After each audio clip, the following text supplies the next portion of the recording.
Ok. Aujourd'hui, j'aimerais répondre à une question qui m'a été posée il y a de cela 2 semaines par une dame dont j'étais le nom.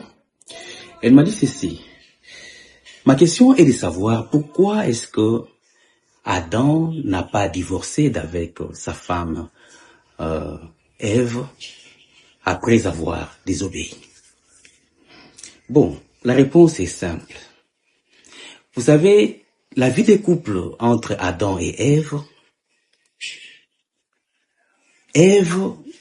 n'avait aucun jour manqué à ses obligations de respect ainsi que d'obéissance vis-à-vis d'Adam.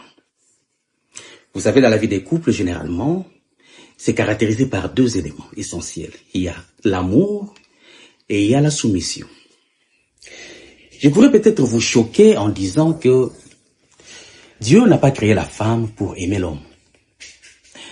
Il n'a pas non plus créé l'homme pour se soumettre à la femme. Non, pas du tout. Le premier à être créé, c'était Adam. Et le premier à avoir expérimenté une relation amoureuse, c'était toujours Adam. Bien entendu, c'était juste avec la nature et avec les animaux. Mais son expérience amoureuse n'a pas été jusqu'à son comble.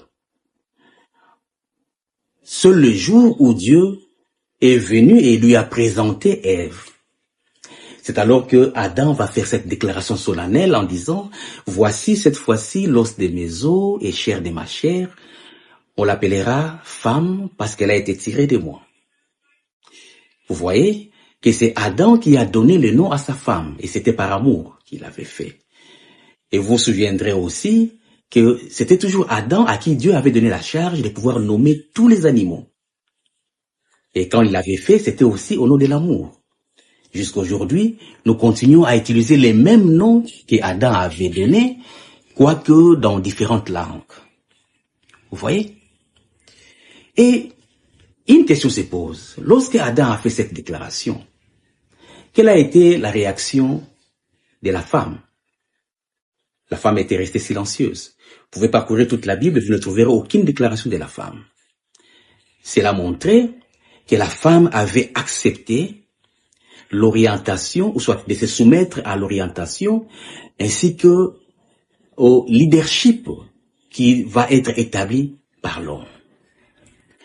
Mais qu'est-ce que nous ne voyons pas aujourd'hui lors des cérémonies des bénédictions nuptiales? Pratiquement l'homme et la femme font la même déclaration. Ce n'est qu'une question que je pose. Chacun de vous peut soit penser là-dessus et trouver la réponse.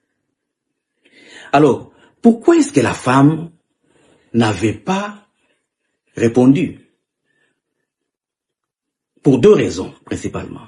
Parce que premièrement, comme je l'ai dit, la femme n'a pas été créée pour aimer l'homme. Et la deuxième raison, la femme n'avait jamais expérimenté une relation amoureuse. C'était sa première fois de voir un homme, sa première fois de voir la nature. Elle n'avait rien à dire. Elle devait tout simplement obéir et suivre, ou soit commencer à apprendre à aimer aux pieds de son mari. Donc, la femme n'avait pas directement désobéi à l'homme.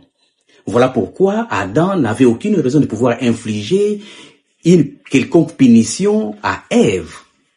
Mais c'est plutôt Dieu qui a été offensé. Parce que l'ordre a été donné par Dieu de ne pas manger de l'arbre, du fruit de l'arbre.